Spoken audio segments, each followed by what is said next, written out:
சூரியன் கட்சி என்றாலே திமுகவும் அதன் தலைவர்களும் கொடியும் தான் எல்லோருக்கும் ஞாபகத்திற்கு வரும்.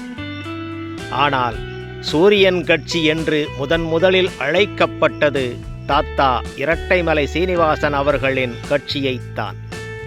உதயசூரியன் சின்னத்தை உருவாக்கி தனது கட்சிக்கு பயன்படுத்தி வந்தவர் ஒடுக்கப்பட்ட மக்களின் விடிவெள்ளியாக திகழ்ந்த தாத்தா திவான் பகதூர் இரட்டைமலை சீனிவாசன் அவர்கள்தான்.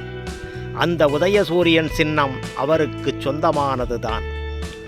சென்னை மாகாண ஷெட்யூல்டு கேஸ்ட் ஃபெடரேஷன் என்ற அமைப்பை 1936 தாத்தா இரட்டைமலை சீனிவாசன் அவர்கள் தொடங்கிய போது அந்த அமைப்புக்கு சூரியன்தான் சின்னமாக அமைந்து இருந்தது. சூரியனை வைத்து கொடி தயாரித்துள்ளார். அந்த அமைப்பின் கொடியில் சூரியன் பிரகாசித்துக் கொண்டிருந்தது. மாநாடுகளிலும் கட்சி கூட்டங்களிலும் சூரியன் சின்ன கொடியையே ஏற்றியுள்ளார். தினமும் காலையில் சூரிய நமஸ்காரம் செய்யும் வழக்கம் உள்ளவர் தாத்தா இரட்டைமலை சீனிவாசன். எனவே அவர் தான் வணங்கும் சூரியனையே தனது கட்சி கொடியின் சின்னமாகவும் வைத்திருந்தார். அதனால் தாத்தா இரட்டைமலை சீனிவாசன் அவர்களின் கட்சியை சூரிய கட்சி என்று அழைத்தனர்.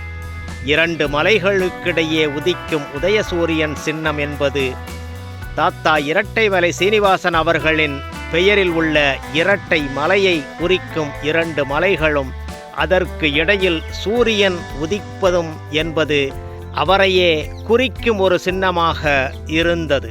இரட்டைமலை சீனிவாசன் பெயரில் இருந்த இரட்டை மலைகளை வரைந்து அதிலிருந்து சூரியன் உதயமாவது போல் அந்த காலத்தில் வடிவம் கொடுத்துள்ளார்கள். இந்த அமைப்புக்காக குடியாத்தம் பகுதியில் இருந்து SP பாலசுந்தரமும் JJ தாஸும் இணைந்து 1941 ஓர் இதழ் தொடங்கினார்கள். இந்த இதழின் பெயர் உதயசூரியன். தாத்தா திவான் பகதூர் இரட்டைமலை சீனிவாசன் அவர்களால் உருவாக்கப்பட்ட உதயசூரியன் சின்னத்தை திமுக பயன்படுத்த ஆரம்பித்து தமிழ்நாட்டில் வளர்ச்சியடைந்தது.